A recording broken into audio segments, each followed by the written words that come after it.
તો હવે 12 તારીખથી લઈ અને 20 થી 21 તારીખ સુધી ગુજરાતની અંદર કયા કયા વિસ્તારમાં કેવો વરસાદ હશે આજે અમે તેને લઈને આપને જાણકારી આપી દઈએ કારણ કે અત્યારના જે રીતની પરિસ્થિતિ ઉત્તર ગુજરાતની થઈ છે હવામાન વિભાગ તરફથી હવામાન નિષ્ણાંત અંબાલાલ પટેલ તરફથી આગાહી કરવામાં આવી છે આગામી દિવસોને લઈને પરંતુ આપણે ટેકનોલોજીની પણ મદદ લઈ લઈએ ટેકનોલોજી એટલે કે અલગ અલગ સેટેલાઇટ શું કહી રહ્યા છે તો ECMWF વેધર મોડલનું સેટેલાઇટ જે જણાવી રહ્યું છે તે પ્રમાણે કેટલા વિસ્તારની અંદર વરસાદ હશે સૌથી પહેલા ઉત્તર ગુજરાતથી શરૂઆત કરીએ કે જ્યાં આગળ લીલો રંગ આપ જોઈ રહ્યા છો જે આવનાર 10 દિવસ માટે સમજીને ચાલો કે 20 થી 21 તારીખ સુધી આ વિસ્તારની અંદર ખૂબ જ સામાન્ય વરસાદ જોવા મળશે હાલમાં જ ઉત્તર ગુજરાતની પરિસ્થિતિ થોડી ખરાબ થતી આપણે જોઈ હતી કે જ્યાં આગળ પાણી ભરાઈ ગયા હતા હવે આપ જુઓ કે ઉત્તર ગુજરાતના જે વિસ્તારો છે જેની અંદર પાલનપુર છે ખેડબ્રહ્મા છે વિસનગર છે હિંમતનગર મોડાસા પાટણ રાધનપુરની અંદર થોડો ઘણો વરસાદ જોવા મળી શકે છે પરંતુ ત્યારબાદ કડી અમદાવાદ કપડવંજ લુણાવાડા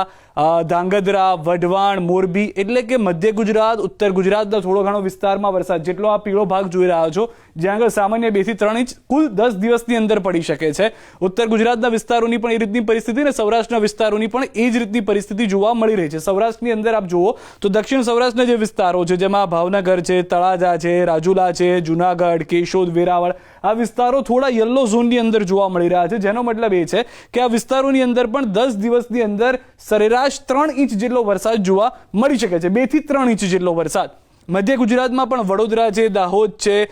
રાજપીપળા ભરૂચ સુરત આ તમામ વિસ્તારો એવા છે કે જ્યાં આગળ થોડો ઘણો કેસરી ને થોડો ઘણો પીળો રંગ જોવા મળશે એટલે કે અહીંયા પણ 3 થી 4 ઇંચ વરસાદ જે છે તે ECMWF વેધર મોડલના સેટેલાઇટ ઇમેજીસમાંથી જે જાણવા મળી રહ્યું છે ટેકનોલોજીકલી એ જાણકારી પ્રમાણે અહીંયા પણ એટલો જ વરસાદ થઈ શકે છે પરંતુ જે દક્ષિણ ગુજરાતના વિસ્તારો છે જેમાં સુરતના કેટલાક વિસ્તારો બેલીમોરા વાપી આ વિસ્તારો થોડા ઘણા વધારે અંશે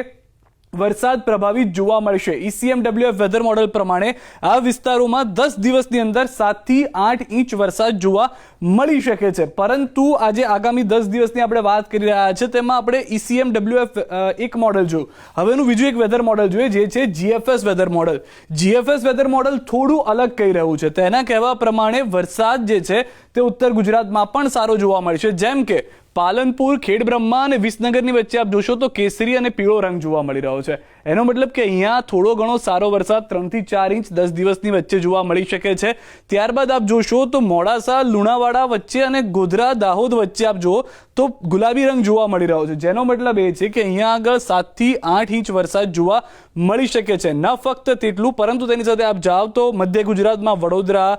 રાજપીપળા ભરૂચ દાહોદના વિસ્તાર આ તમામ વિસ્તારો ગુલાબી રંગની અંદર જોવા મળી રહ્યા છે જેમાં સુરત બીલીમોરા અને વાપીનો પણ સમાવેશ નીચે સુધી થતો જોવા મળી રહ્યો છે તો આ વિસ્તારોની અંદર જે ECMWF વેધર મોડલ દેખાડતું હતું તેથી થોડું અલગ જોવા મળી રહ્યું છે કે અહીંયા આગળ મધ્ય ગુજરાતથી અસર શરૂ થશે ઉત્તર ગુજરાતના થોડા વિસ્તારો હશે કારણ કે એક સિસ્ટમ જે છે તે તેમના મોડલ પ્રમાણે પશ્ચિમ બંગાળથી એટલે કે મધ્યપ્રદેશ થઈ અને ગુજરાતમાં એન્ટર થશે ન કે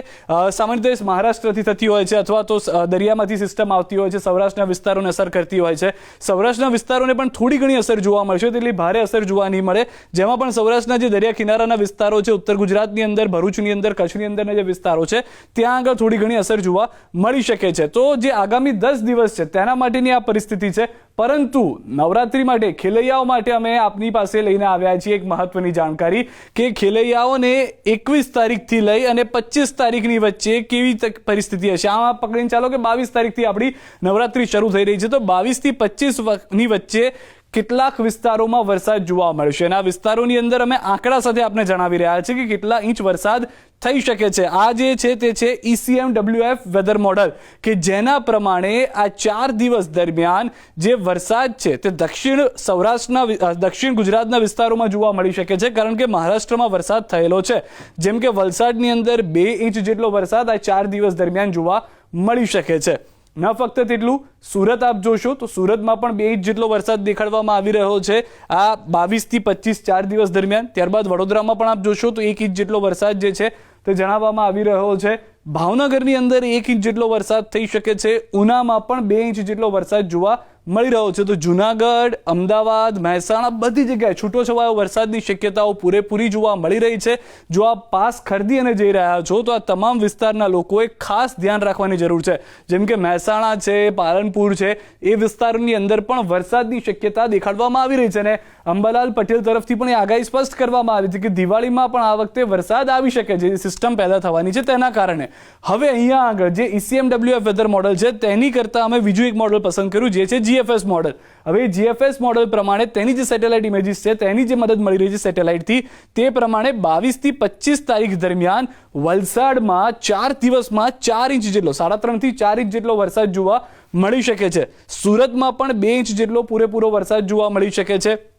ત્યારબાદ આપ વાત કરો દાહોદની અંદર પણ 1.4 ઇંચ જેટલો વરસાદ જોવા મળી શકે છે. વડોદરામાં પણ 1.13 ઇંચ જેટલો વરસાદ જે છે તે 4 દિવસ દરમિયાન જોવા મળશે. ભાવનગરની અંદર 1.7 ઇંચ જેટલો વરસાદ છે. ઉનામાં 1.3 ઇંચ વરસાદ જોવા મળી શકે છે. જુનાગઢમાં 0.5 ઇંચ છે. સૌરાષ્ટ્રના વિસ્તારોની અંદર પણ જે વરસાદ છૂટો છવાયો છે તે આવી શકે છે. અમદાવાદમાં પણ 0.5 થી 1 ઇંચ જેટલો વરસાદ છે. મહેસાણામાં પણ 0.25 ઇંચ જેટલો વરસાદ જે છે તે જોવા મળી રહ્યો છે. એટલે કે આ વખતે નવરાત્રિમાં પણ વરસાદ એક વખત વિઘ્નરૂપ ફરી સાબિત થઈ શકે છે. તો આગામી 10 દિવસ અને આગામી 10 દિવસ બાદના જે આપણા નવરાત્રિના 4 થી 5 દિવસ છે, 22 થી 25 લઈને ચાલો, તો ત્યારે પણ વરસાદની શક્યતા છે તે સમગ્ર ગુજરાતની અંદર જોવા મળી રહી છે. જો કે સિસ્ટમમાં બદલાવ થતો હોઈ શકે છે. જે રીતે ઉત્તર ગુજરાતની સિસ્ટમ મધ્ય ગુજરાતમાં આવવાની હતી, પરંતુ ત્યારબાદ ટ્રેક બદલાઈ ગયો અને ફરી વખત પાકિસ્તાનમાં જતો રહ્યો. વરસાદ જે છે તે ઉત્તર ગુજરાત પર ભારે થયો. તો હજી પણ આગામી 10 દિવસમાં બદલાવ જોવા મળી શકે, પરંતુ પ્રારંભિક રીતે આપ તૈયારી કરીને ચાલો કે આવી રીતની કોઈ તસવીર આગામી 10 દિવસમાં હોઈ શકે છે.